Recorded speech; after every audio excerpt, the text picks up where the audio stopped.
tahun, jutaan jiwa hancur karena satu hal, narkoba. Tahukah kamu bahwa dalam Islam pengguna narkoba bukan hanya sekedar melanggar hukum negara, melainkan merupakan dosa yang besar yang dapat merusak akal, tubuh, hingga masa depan manusia. Di bab 3 pelajaran agama Islam, kita belajar bagaimana Islam memandang narkoba dan mengapa kita harus menjauhinya.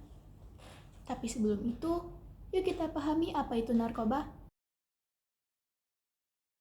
Narkoba merupakan singkatan dari nar, narkotika, ko, psikotropika, dan ba, bahan-bahan aditif lainnya. Di mana ketika zat tersebut bisa mengubah perasaan, pikiran, hingga perilaku manusia yang ujung-ujungnya akan membuat kita kecanduan. Maka dari itu, dalam Islam, narkoba termasuk khamar. Khamar adalah jenis makanan dan minuman yang bisa memabukkan dan menghilangkan kesadaran diri seseorang. Allah berfirman dalam surat Al-Maidah ayat 90. Ya ayyuhalladzina amanu innamal khamru wal maisiru wal ansabu wal azlamu rijsum min amalis syaitan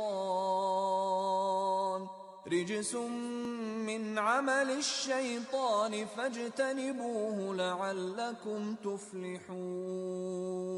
Hai orang-orang yang beriman, sesungguhnya khamar, berjudi, berkorban untuk berhala, membangun nasib adalah perbuatan keji, termasuk perbuatan setan. Maka jauhilah perbuatan-perbuatan itu agar kamu beruntung. Nah, dari ayat ini, para ulama itu sepakat bahwa semua yang memabukkan atau merusak akal, termasuk narkoba, hukumnya haram. Hal ini sejalan dengan sabda Rasulullah SAW. An Ibnu Umar radhiyallahu an, qala Rasulullah sallallahu alaihi wasallam, kullu muskirin khamrun wa kullu muskirin haram. Yang artinya dari Ibnu Umar berkata, Rasulullah sallallahu alaihi wasallam bersabda, setiap yang memabukkan adalah khamr dan setiap yang memabukkan merupakan haram. Hadis riwayat Muslim. Narkoba bukan cuma merusak tubuh dan otak, tapi juga menghancurkan masa depan, memicu tindak kriminal, menjauhkan kita dari ibadah, dan yang terakhir membuat seseorang putus hubungan dengan Allah dan sesama. Sayangnya, pengguna narkoba seringkali kehilangan kendali diri, padahal kan akal sehat adalah anugerah terbesar yang harus dijaga. Maka dari itu, aku mau jelasin bagaimana cara menjauhi kita dari narkoba. Islam mengajarkan kita untuk menjaga diri atau hifzu al-aqal sebagai bagian dari maqasid syariah, yaitu tujuan utama syariat Islam. Nah, ini nih cara kita jauhi narkoba. Pertama, perkuat iman dan ibadah kita. Kedua, pilih lingkungan yang baik. Ketiga, gunakan waktu luang kalian dengan hal-hal yang positif. Keempat, jangan takut buat nolak ajakan teman.